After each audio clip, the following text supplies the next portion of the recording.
In this lesson, we are going to talk about factoring. And factoring that we are going to consider is trinomials of the form x squared plus bx plus c. First, one thing you have to notice here is that you have three terms, that's why it's called trinomials. You have the x squared term, which is here, and the coefficient of x squared is 1. This is very important. We are going to talk about the trinomials which have the leading coefficient equal to 1, meaning that x squared is multiplied by 1. And then plus bx plus c, and b and c are real numbers. In general, when you want to do factoring, which is the opposite of expansion, is that you do the common factors first, meaning that you are going to look at the three terms, the first, second, and third term, and you will find numbers which is common between all of them. You factor those numbers out first, and then you are going to consider the process that we are going to talk about right now. So, in general, factoring is the opposite of expanding. When you want to factor a quadratic in the form of x squared plus bx plus c, is very simple.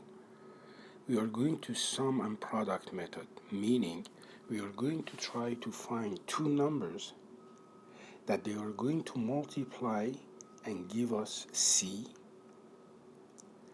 and add up to give us b.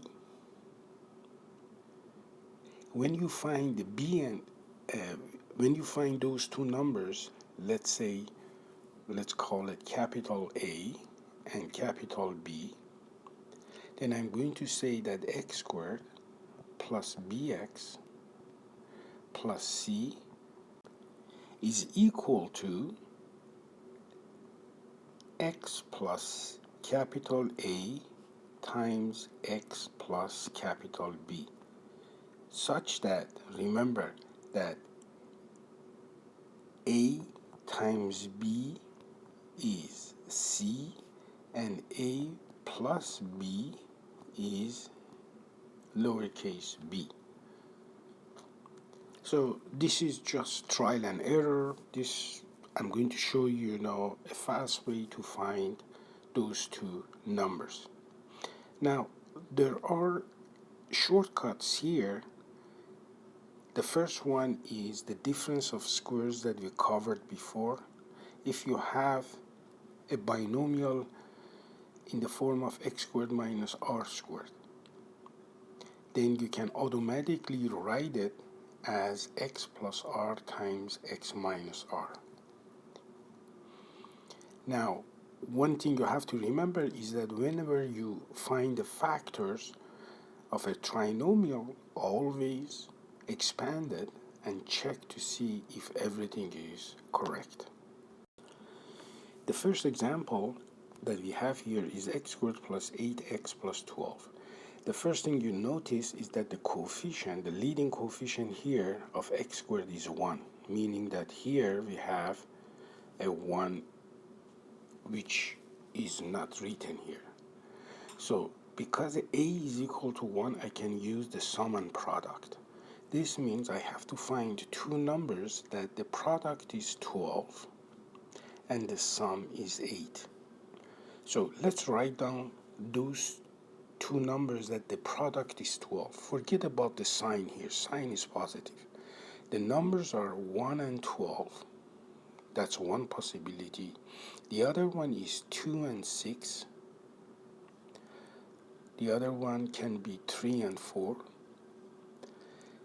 Then the next one is 6 and 2. But remember, 2 and 6 is already here, so we are going to stop, searching for those two numbers as soon as there is a repetition. So we have to consider these three pairs of numbers: 1, 12, 2, 6, and 3, 4. Now we have to see which ones the sum is equal to 8. 12 plus 1 gives us 13, so this is not possible. 2 plus 6 gives us 8, which is correct. So this means that x squared plus 8x plus 12 can be written as x plus 2 times x plus 6. Now, let's check to see if our answer is correct. I'm going to expand the factored form. To do that one, again, I'm going to multiply every term in the first bracket with every term in the second bracket. So x times x gives me x squared. X times 6 gives me 6x. Now the second term. 2 times x gives me 2x. 2 times 6 is 12. X squared, there is no like term, so it's x squared. 6x plus 2x gives me 8x, and then 12, which is the same as the original trinomial. The next example is x squared plus 15x plus 36. Again, since the leading coefficient here is 1, we don't see it, so the default is 1. I can use a sum and product method. I have to find two numbers that the product is 36 and the sum is 15. Let's write those numbers. The first two numbers are 1 and 36. The product is 36. Then I can have 2 and 18.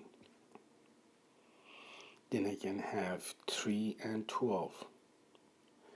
Then I can have 4 and 9. Then I can have 6 and 6. The next one is 12 and 3. But I already have 3 and 12 here. So this means I can stop right here. Now between these 5 pairs of numbers, I have to find the one that they add up to 15. 1 and 36, if you add it, is 37. So this is not the answer. 2 plus 18 gives us 20.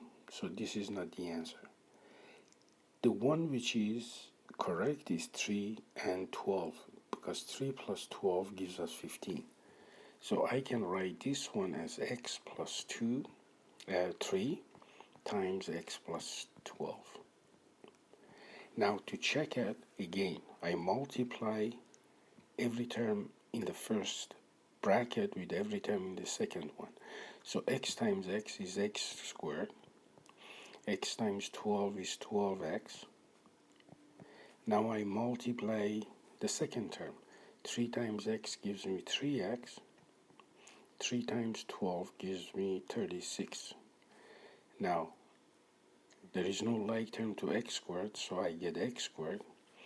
12x plus 3x gives me 15x, and then plus 36, which is the same as the original trinomial. The next one is x squared plus 7x minus 18. Again, the leading coefficient of x squared is 1, so I can use sum and product. I have to find two numbers. The product is negative 18, add up to 7. At the beginning, always forget about the sign of the constant. So we are going to find two numbers that the product is 18. Those two numbers are 1 and 18, 2 and 9, 3 and 6. The next one is 6 and 3, because 3 and 6 is already here, so we are going to stop. Now, between these three pairs, I have to find the one that the product is negative 18 now. So this means that these pairs, one has to be positive, the other one negative. The question is that which one is positive, which one is negative. Then I look at the sum now. The sum is 7. So this means that one of them, which has to have a positive one, has to have a value of absolute value greater than the second one. Meaning, for instance, I cannot have something like negative 18 and plus 1. because negative 18 is greater than 1, you're going to get the sum negative number, but the sum here is positive. So this means that look at these pairs. The big one is going to be positive, the small one is going to be negative. So the first one I can look at is plus 18 and negative 1. 18 minus 1 is 17, which is not 7. 9 and negative 2 now. 9 and negative 2, if you add it, you're going to get plus 7, which is correct. So the pair we are looking for is 9 and negative 2.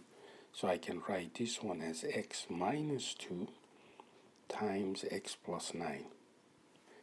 Let's again expand it. X times x gives me x squared. X times 9 gives me 9x.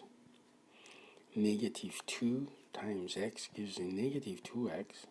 Negative 2 times 9 gives me negative 18. X squared, no like term.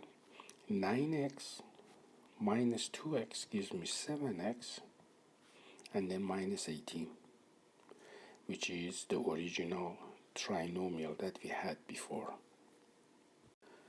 The next one is x squared minus 10x plus 25. Again, the leading coefficient of x squared is 1, so I can use sum and product. I need to find two numbers that the product is 25. Those two numbers can be either 1 and 25, 5 and 5. Now, I know the sum is negative 10. So this means that between 1 and 25, if I say 1 plus 25 is going to give me 26, which is not negative 10, or negative 1 and negative 25, because then the product is still positive. Negative 1 plus negative 25 is negative 26, which is not negative 10. So this is impossible. Now for 5 and 5, because the sum is negative 10, this means that both of them, they have to be negative. And if you multiply negative 5 by negative 5, you also get 25, positive. So the answer is negative 5 and negative 5. So I get x minus 5 times x minus 5, which is the same as x minus 5 squared. The next example is x squared plus 5x. If you notice, there is only two terms here. It's not a trinomial. It doesn't look like a trinomial. So to factor, we said that the first step on every factoring is finding the common factor. The common element between x squared and 5x is x. So I can common factor x here. I can write this one as x times x plus 5. When you factor x, you divide every term by x. So x squared divided by x gives me x. 5x divided by x gives me 5. Now, if I expand this one, x times x gives me x squared. X times 5 gives me 5x. This is one way of doing it. But if you want to use the technique of sum and product, how can I write this one as a trinomial? There is no constant here.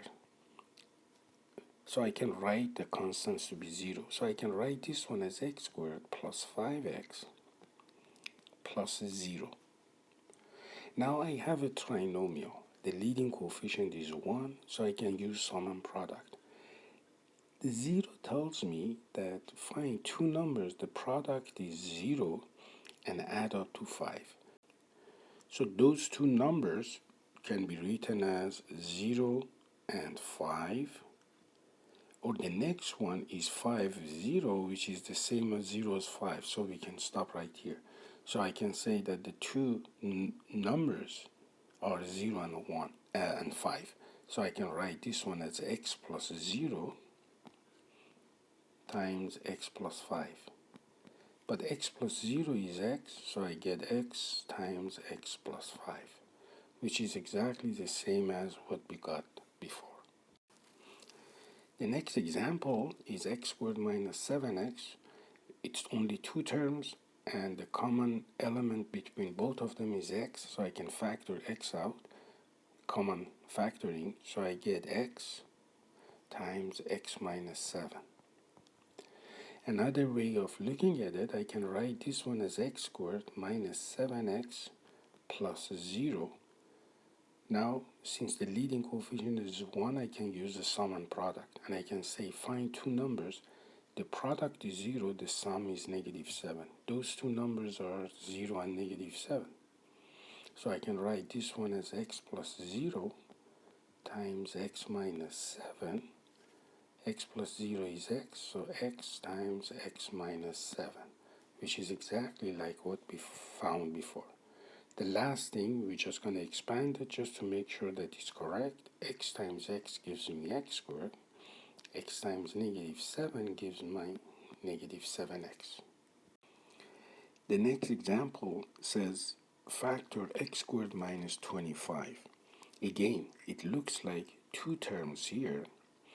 There is nothing common between x squared and negative 25, so I cannot common factor anything here.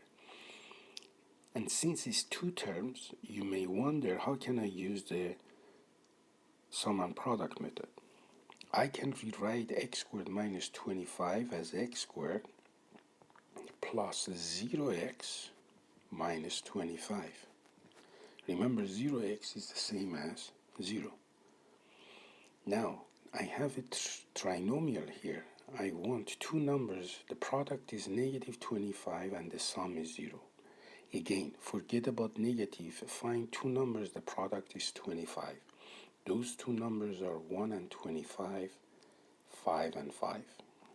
There is no other pair of numbers that the product is 25.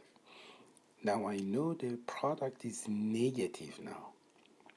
This means one of the numbers in the pair has to be negative, either 1 or 25 or 5 or 5. One of them has to be negative.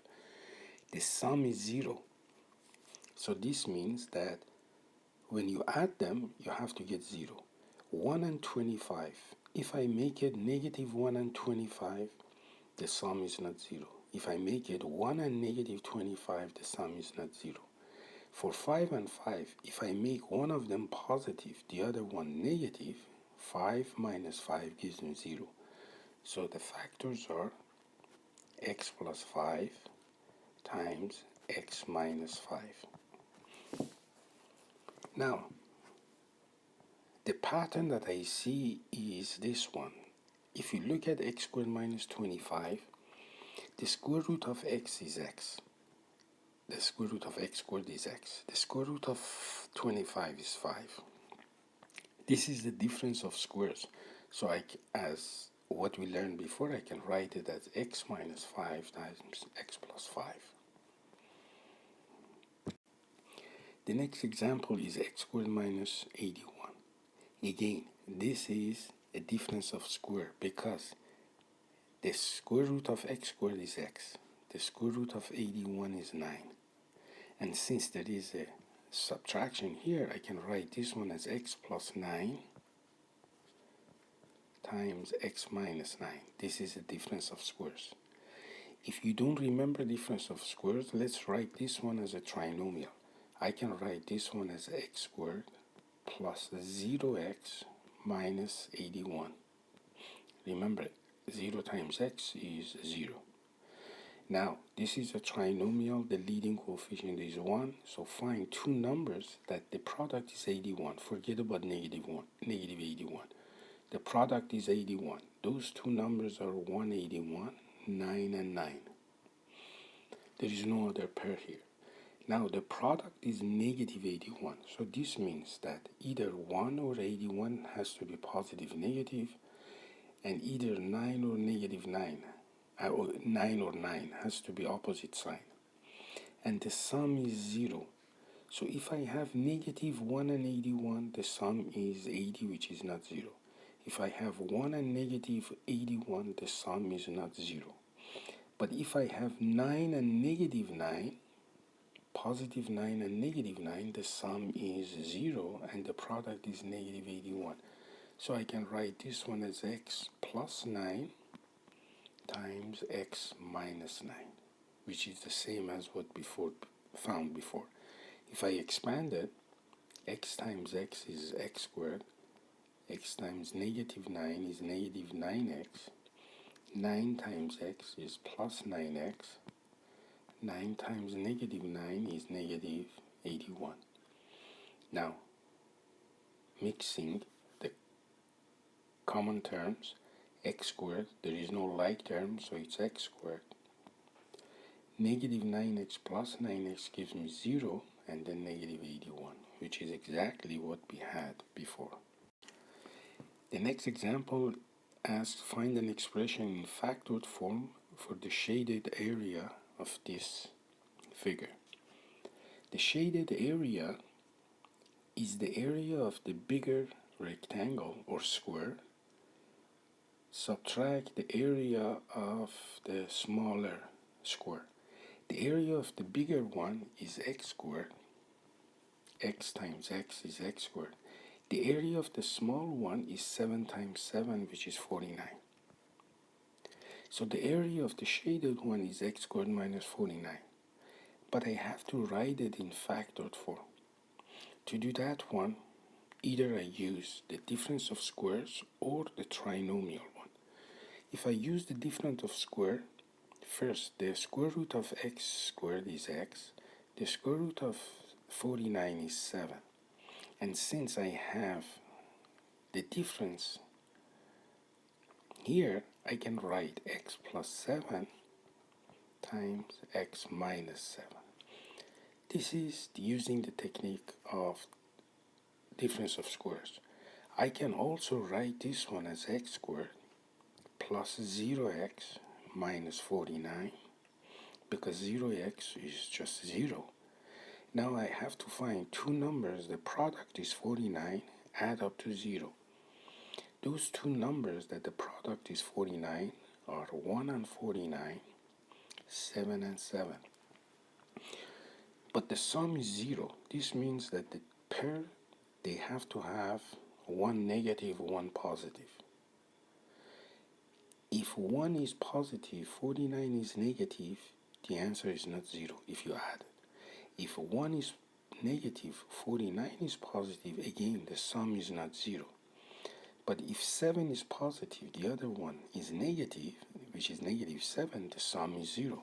So I can write this one as x plus 7 times x minus 7, which is the same as what we found before. If I expand this one, x times x gives me x squared, x times negative 7 gives me negative 7x, 7 times x gives me 7x, 7 times negative 7 is negative 49. Now simplifying this one, x squared has no like term, so it's x squared. Negative 7 and 7 gives me 0, and then negative 49.